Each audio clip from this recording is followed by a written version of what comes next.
Imaginez un croisement entre un véhicule utilitaire et un véhicule sportif. L'idée peut paraître assez étrange, pourtant c'est bien comme cela que l'on pourrait qualifier les SUV, Sport Utility Vehicles. Ces véhicules, dérivés des 4x4, jouent les baroudeurs des villes en conservant le look des tout-terrains, mais en adoptant les performances de véhicules plus conventionnels. Apparu timidement dans les années 60 avec la diversification de Jeep, ce type de voiture a envahi nos routes, au point de faire de l'ombre au très apprécié monospace. Les chiffres parlent d'eux-mêmes. Le SUV occupait 28,3% du marché automobile européen au premier semestre 2017. Et leur part continue d'augmenter. À première vue, ces véhicules utilitaires et sportifs n'ont rien à faire dans le luxe automobile. Et pourtant, les plus grandes marques du segment cèdent les unes après les autres. Porsche Macan et Cayenne, Bentley Bentayga, Lamborghini Urus, Maserati Levante et même Rolls-Royce Cullinan.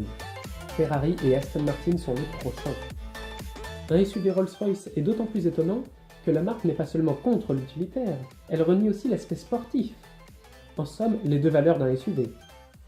Le plus à craindre d'un SUV arborant le Spirit of Ecstasy était le design extérieur. Si Lamborghini a réussi son coup avec l'Urus, Bentley ne peut pas en dire autant, avec un design qui fait débat. Fort heureusement, le Cullinan, qui tire son nom du plus gros diamant du monde, reprend le style de la dernière Phantom, en fluidifiant la ligne et en allégeant la face avant. Ici, pas question de mettre en avant l'aspect baroudeur avec des protections de carrosserie en plastique ou des passages de roues proéminents. Tout prend forme autour de carrés et de rectangles aux angles arrondis. Résultat, un véhicule étonnamment sobre pour la marque, avec une calandre qui donne le ton.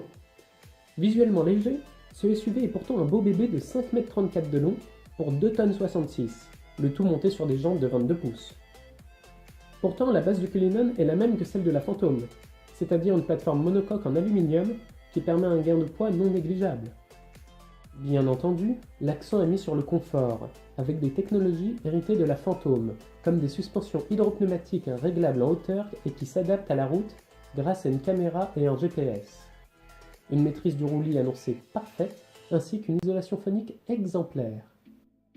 Puisqu'il est question de technologie, notons que le Cullinan est le premier modèle de la marque à recevoir un écran tactile ainsi que des compteurs 100% numériques.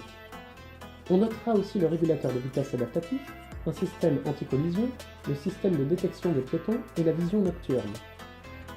Au-delà de ces nouveautés, le Cullinan est la première Rolls-Royce à bénéficier d'une banquette 3 places à l'arrière, rabattable en 2 tiers 1 tiers. Que les clients se rassurent, il est toujours possible d'opter pour 2 sièges individuels. En option, le Cullinan peut proposer 2 strapontins et une tablette qui se déplient électriquement depuis le coffre vers l'extérieur, pour prendre sa posture comme il se doit, en admirant le paysage. Ce système nommé Biovane Suite empiète sur le volume de coffre, qui passe de 600 décimètres3 à 500. Les clubs de golf rentreront toujours. Pour finir, un mot sur la motorisation.